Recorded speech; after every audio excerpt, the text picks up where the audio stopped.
नमस्कार दोस्तों, आप सभी का हमारे YouTube चैनल बोल मणि में बहुत बहुत स्वागत है।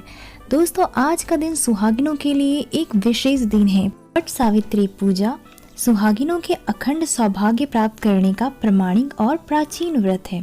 धर्म ग्रंथों में भी इस बात का उल्लेख है कि व्रत करने से अल्प आयु पति की भी दीर्घायु हो जाते हैं।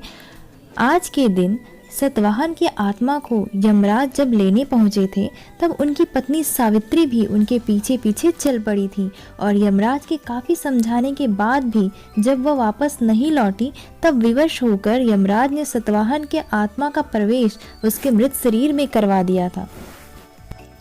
उसी समय सावित्री ने वट की पूजा की थी और तब से ही वट सावित्री की पूजा सभी औरतें अपने पति की लंबी आयु के लिए करती हैं। वट सावित्री पूजा में वट वृक्ष के साथ सत्यवान सावित्री और यमराज की भी पूजा की जाती है। पुराणों के अनुसार वट वृक्ष में ब्रह्मा, विष्णु और महेश के तीनों देव वास करते हैं।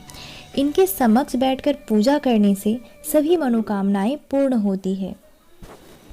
फ्रेंड्स, आज मैं आपको ये वट सावित्री व्रत की लाइव फुटेज दिखाने जा रही हूँ, जहाँ पर सुहागिन स्त्रियां देखें किस प्रकार से एक दूसरे को सिंदूर लगाती हैं और कुछ स्त्रियां यहाँ पर वट वृक्ष की परिक्रमा करते हुए दिख रही हैं। बांस के बने इस पंखे को झलते हुए सभी औरतें वट वृक्ष को पंखे से झलते हुए परिक्रमा करती हैं और धागे को लपेटते हुए भी वट वृक्ष की परिक्रमा की जाती है। तो आप यहाँ पर देख सकते हैं किस प्रकार से औरतें यहाँ पर वट वृक्ष की पूजा कर रही हैं और एक दूसरे को सिंदूर भी लगा रही हैं। दोस्तों, वट सावित्री व्रत में वट वृक्ष के पत्तों का खास महत्व होता है, जिससे कि सारी जो पूजन की सामग्रियाँ होती है वो डाली जाती है। और यहाँ पर देखिए आप छोटा सा प्यारा सा बच्चा जो है ये वट वृक्ष के जो पत्ते होते हैं उसे सबको देने में मदद कर रहा है। और देखिए अब मैं आपको यहाँ पर विधि बता रही हूँ वट सावित्री व्रत की। इसमें 7 पत्ते बिछाए जाते हैं। उसके बाद सबसे पहले उस पर पान के पत्ते को डाला जाता है और जनेऊ, सुपारी। इसके बाद आपने जितनी भी पूजा की सामग्रियाँ लाई हैं, जैसे पकवान, फल, जितने भी मौसमी फल हैं, उसे रखा जाता है और धूप दीप जलाकर पूजा अर्चना की जाती है।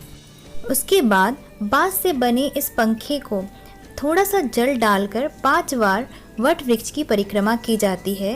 साथ ही लाल धागे को भी 5 बार लपेटकर पूरे वट वृक्ष की परिक्रमा की जाती है। इसके बाद सभी सामग्रियों को वापस अपने डाले में भरकर और आखिर में बड़ के फल को पीछे फेंकते हुए औरतें ये बोलती हैं मन ही मन कि बड़ को लो और मेरे पति को वापस करो। ये लोकोक्ति सावित्री ने वट सावित्री की पूजा करते वक्त बोली थी और आज भी ये लोकोक्ति वट सावित्री व्रत की पूजा करते समय औरतें बोलती हैं। ये सब पूजा प्रक्रिया करने के बाद 5 बारी वट के जो वृक्ष होते हैं उससे गले मिला जाता है और सभी औरतों को सिंदूर वगैरह लगाया जाता है। कम से कम 5 औरतों को आप सिंदूर लगाएं। सिंदूर सुहागिनों की निशानी होती है, इसलिए एक दूसरे को सिंदूर पहनाकर ये आशीर्वाद एक दूसरे को दिया जाता है और अपने पति की लंबी उम्र के लिए ये वट सावित्री व्रत की पूजा की जाती है।